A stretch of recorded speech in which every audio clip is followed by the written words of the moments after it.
Hello everyone, welcome back. Yes, you can by Ashok sir. My dear lovely students and learners, I am going to teach you light. Friends, आज हम लोग light के बारे में पढ़ेंगे, प्रकाश के बारे में पढ़ेंगे। चूँकि हमारे लाइफ में लाइट मोस्ट इम्पोर्टेंट चीज़ है। बिना लाइट के हम कुछ भी नहीं कर सकते हैं। यानी हमारी आँख को देखने की क्षमता भी लाइट पर डिपेंड करती है। Without light we can not see. बिना लाइट के हम लोग देख नहीं सकते हैं। तो आइए इसमें हम लोग कुछ मैट्रिक लेवल के बोर्ड परीक्षा में आने वाले VVIP इम्पोर्टेंट क्वेश्चन को देखेंगे, जिसमें हमारा ऑब्जेक्टिव और सब्जेक्टिव दोनों मिक्स क्वेश्चन होगा। तो हमारा फर्स्ट क्वेश्चन है, देखते हैं। प्रकाश में किस रंग का तरंगदैर्ध्य सबसे ज़्यादा होता है? प्रकाश में किस रंग का तरंगदैर्ध्य सबसे अधिक होता है, ज़्यादा होता है? तो वो होता है रेड कलर। क्या होता है? लाल रंग। लाल रंग के प्रकाश का जो तरंगदैर्ध्य होता है अन्य कलर की अपेक्षा ज़्यादा होता है। सेकंड क्वेश्चन है, प्रकाश की किरणें गमन करती है। प्रकाश की किरणें किस रेखा में गमन करती है? तो सीधी रेखा में गमन करती है। डायरेक्ट एकदम सीधी रेखा में प्रकाश की किरणें चलती है। थर्ड है, हजामत बनाने के लिए किस दर्पण का उपयोग किया जाता है? जो शेविंग में हजामत बनाया जाता है सैलून में, तो सैलून में किस दर्पण का यूज होता है? तो वो होता है हमारा अवतल दर्पण का। इसके बाद नेक्स्ट क्वेश्चन है, सर्च लाइट का परावर्तक सतह कैसा होता है? तो सर्च लाइट का परावर्तक सतह अवतल होता है, अवतल दर्पण का। किस लेंस को अपसारी लेंस कहते हैं? अवतल लेंस को अपसारी लेंस कहा जाता है। वाहनों में किस दर्पण का उपयोग किया जाता है? वाहनों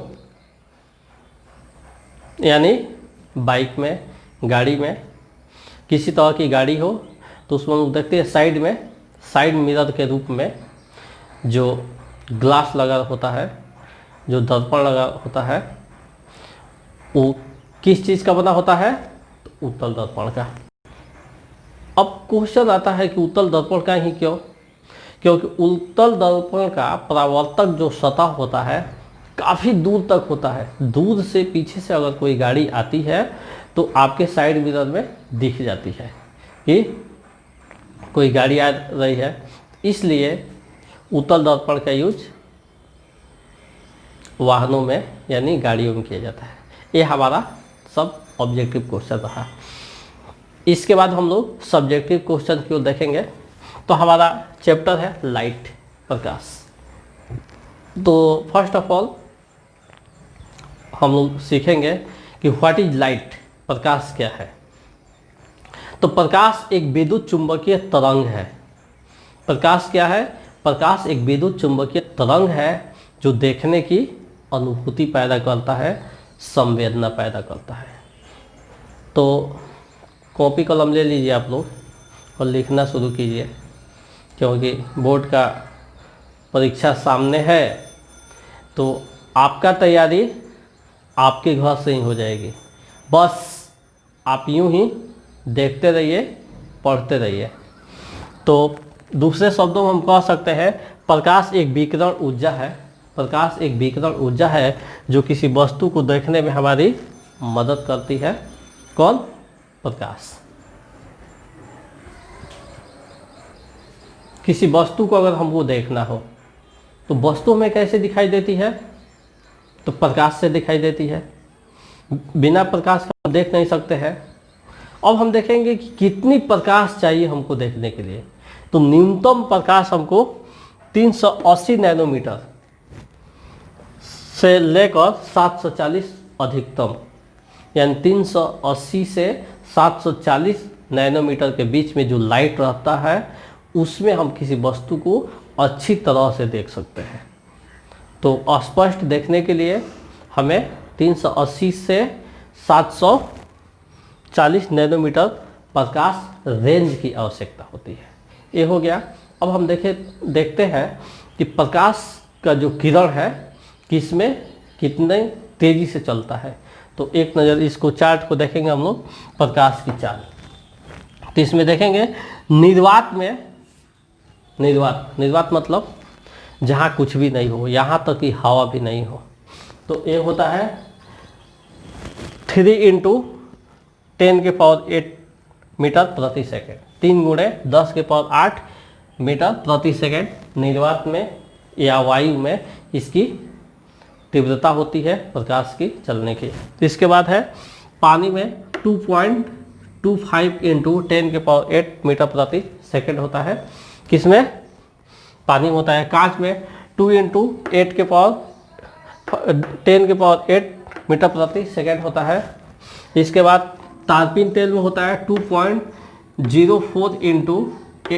10⁸ मीटर प्रति सेकेंड। इसके बाद नाइलॉन में होता है 1.96 × 10⁸ मीटर प्रति सेकेंड। सेंधा नमक, रॉक साल्ट में भी से उतना ही होता है। अब आप लोग सोचिएगा कि हम सेंधा नमक लिखे हैं और रॉक साल्ट भी लिखे हैं, क्यों? कभी कभी एग्जाम्स में ऐसा आता है कि रॉक साल्ट में क्या, रॉक साल्ट में प्रकाश की तीव्रता कितनी होती है?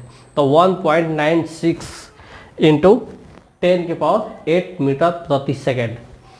तो आप लोग सोचिएगा कि सेंधा नमक लिखा गया है, फिर रॉक साल्ट लिखा गया है, तो ये दो तरह से क्वेश्चन पूछ सकता है और पूछता भी है, इसलिए हम दोनों लिखे हैं।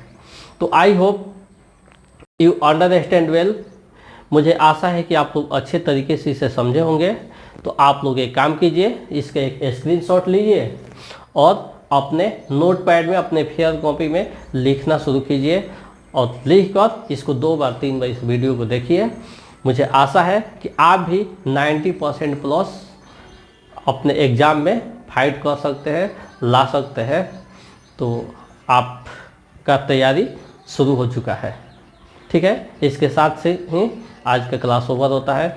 हम लोग नेक्स्ट क्लास में मिलते हैं।